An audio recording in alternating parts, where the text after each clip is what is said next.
Bismillahirrahmanirrahim. Assalamualaikum warahmatullahi wabarakatuh.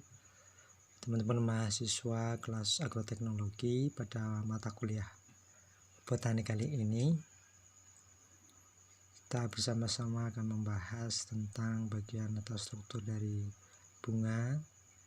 Ini adalah salah satu bunga Hibiscus rasasinensis. Kita bisa lihat bagian-bagiannya, ada stamen, ada anter, ada polen, ada stigma, ada ovarium, ada petal, ada sepal, dan ada ovulum. Antara bagian stigma dan ovari disebut karpel, antara bagian antera sampai dengan sepal disebut dengan stamen. Struktur dan susunan bagian bunga. Ada bagian yang dinamakan dengan bagian steril, ada bagian yang bisa disebut dengan reproduktif atau fertil. Bagian steril itu di sepala atau dinamakan calyx, bagian petal dinamakan corolla. Sedangkan bagian yang reproduktif atau fertil itu ada bagian benang sari disebut juga stamen, bagian putih carpella.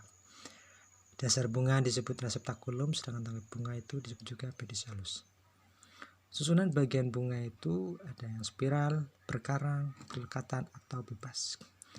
Ini adalah bagaimana proses dari bunga yang mempunyai bagian tadi reproduktif. Ya, kita di sini bisa melihat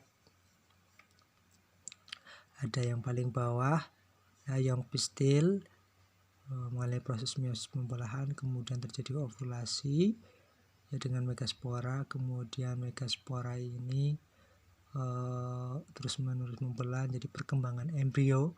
Perkembangan embrio ini ya, di bagian sini terjadi fertilisasi, begitu juga yang stamennya ini dengan mikrospora, kemudian terjadi mikrospora pembelahannya, kemudian di sini pecah mikrosporanya, jadi polinasi dan embrio masuk ke dalam fertilisasinya ini. Kemudian terus menerus di dalam juga ada embrio mudanya, kemudian embrio mudanya ini merupakan dari bibit atau biji ini yang bisa digunakan untuk ditanam. Sepala dan petala itu kalau diiris melintang ya, itu merupakan epidermis adaksial dan abaksial yang membatasi 3-10 lapisan sel isodiametris yang tidak terdiferensiasi. Dinding sel epidermis bagian luar dapat membentuk papila, terdapat berkas pengangkut atau ideoblas, trichomata, dan stomata. Kemudian bagian benang sari, ya, di sini ada antera,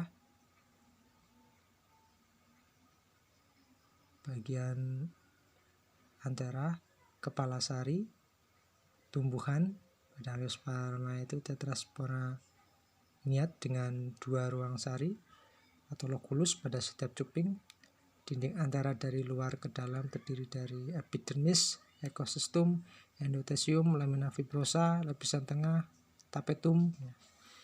Kemudian ada filamen, sel-sel parenkimtis dengan berkas pengangkut konsentris amfibibral. Serbuk sari ini biasanya mikrospora, butir polen. Ya. Sel sporogen ini merupakan sel induk mikrospora yang mengalami pembelahan meiosis yang akhirnya menghasilkan tetrat mikrospora. Kemudian proses pembelahan meiosis sel induk mikrospora dapat terjadi secara sukesif atau secara simultan. Yang dinamakan secara sukesif itu merupakan bahwa tumbuhan monokotil segera terbentuk dinding sekat setelah pembelahan meiosis pertama dan kedua. Sekat diletakkan di bagian tengah dan berkembang sentrifugal. Tetrat mikrospora tipe isobilateral. Secara simultan, tumbuhan dikotil tidak terbentuk dinding sekat, tetapi terjadi stadium 2 inti bebas, membelah menjadi 4 inti yang langsung diikuti pembentukan dinding sekat secara sentripetal. Tetrat mikrospora disebut juga tipe tetrahedris. Perkembangan mikrospora selanjutnya adalah masing-masing saling memisahkan diri.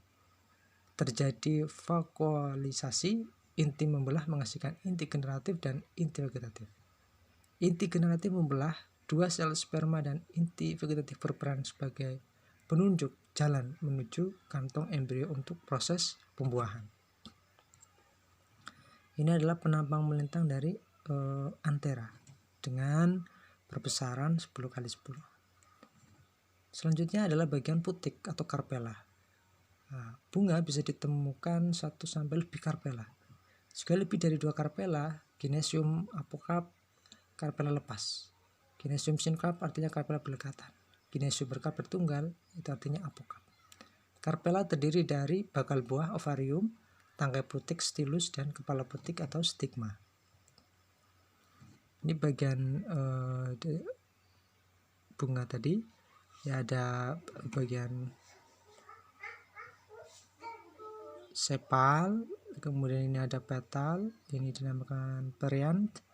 Bagian atas adalah stigma, ini adalah carpel, carpelet, ya, pistil. Kemudian ini ada antera, ada filamen, ada stil, ada ovarium, dan ada loculus, ya, double ovulum, dan antara dengan filamen disebut dengan stamen. Selanjutnya ada bakal buah, terdiri dari dinding ovarium dan ruang ovarium. Pada ovarium beruang banyak terdapat sekat pemisah. Ovulum menempel pada dinding ovarium bagian dalam melalui plasenta. Setiap ovarium mempunyai 2 plasenta, yaitu olasenta marginal dan plasenta laminar. Jika dinding sekat hilang, terbentuk plasenta sentral di bagian tengah. Selanjutnya ikatan pembuluh, di mana setiap karpela mempunyai 3 berkas pembuluh median, tengah, dan dorsal. Setelah terjadi pelipatan karpela pada waktu pembentukan ginesium, xilem ini pada sisi adaksial, sedangkan phloem di sisi apaksial. Ini adalah sebuah gambaran bagan sayatan memanjang beberapa jenis bunga, yang adalah bunga hipogin, Ginesium apocarp, yang B adalah hipogin, Ginesium syncarp, dan C bunga perigin, Ginesium apocarp, dan D bunga pigin, Ginesium syncarp. Bisa kita lihat perbedaannya masing-masing. Selanjutnya ini adalah sayatan bakal buah. A sampai C tersusun oleh 1 karpela. Nah, sedangkan D itu adalah dua karpela. Presentasi bakal buah dalam penampang melintang ACD dan sayatan membujur BE.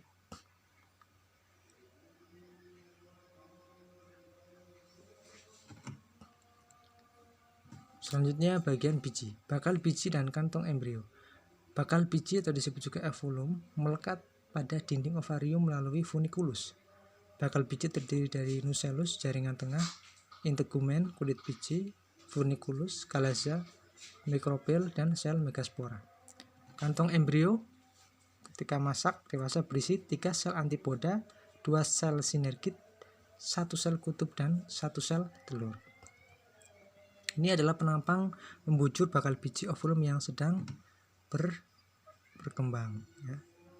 Ini bisa daerah kalaza, ya, ada luar bagian tegumen dalam, ini ada mikropil, nucellus, ya. Ini ada prokambium, ini megasporanya, ini ada integumen dalam awal. Selanjutnya adalah pembuahan. Pembuahan adalah yang terdiri dari ada bakal buah menjadi calon buah, bakal biji menjadi calon biji, dan sigot dalam biji menjadi embrio. Buah merupakan perkembangan dari bakal buah ovarium yang telah dewasa. Buah tersusun dari ginesium dan jaringan di luar karpela yang ikut bersatu menyusun buah. Buah dengan jaringan tambahan reseptakulum pada sirsak, periantum pada nangka, tangkai bunga pada jambu monyet, sisik bunga pada nanas. Nah, buah ini dibedakan jadi buah sejati dan buah semu. Nah, dinding buah disebut juga perikarpium. Kalau eksokarpium merupakan kulit luar, mesokarpium berdaging, endokarpium itu keras. Perikarpium dapat berasal dari jaringan yang berbeda-beda, ada yang berasal dari dinding bakal buah, dan ada yang bersatu dengan jaringan tambahan. Buah berdaging, perikarpium bersatu dengan jaringan tambahan bagian dalam atau luar dinding buah atau keseluruhan menjadi berdaging. Berdiferensiasi menjadi parenkim lunak atau sukulen. Selain dinding, plasenta dan sekat juga menjadi berdaging. Buah berdaging dengan kulit tidak jelas seperti tomat, buah berdaging dengan kulit jelas seperti jeruk. Kita bisa lihat di sini ada perikarpium pada glisen atau kedelai, potongan melintangnya, yang bagian A, kemudian yang bagian B memanjangnya, sklerifikasi pada eksokarpium dan endokarpium. Sedangkan potongan paling bawah itu buah tomat, kita bisa lihat plasenta, bagian plasentanya memenuhi ruang buah dan bakal biji tertanam di dalam. Selanjutnya ini ada buah sitrus, potongan membujur, ya. Yang B melintang, yang C buah jeruk muda, satu karpel dengan 2 karpela, kantong cairan D dengan 2 karpela, ya, kantong cairan memenuhi ruang bakal buah. Bagian buah polongan ada Phaseolus, ada Siliqua, dan ada Braskia. Kemudian buah padi ini, ya, Caryopsis pada Triticum, penampang mel, embrio, dan endosperm, dan penampang memanjang mel perikarpium. C dan D penampang melintang perikarpium. Saya kira demikian yang bisa saya sampaikan. Silakan bisa dibaca materinya. Kalau belum jelas bisa kita diskusikan. Terima kasih. Saya akhiri. Wallahul muwaffiq ila aqwamit thoriq. Wassalamualaikum warahmatullahi wabarakatuh.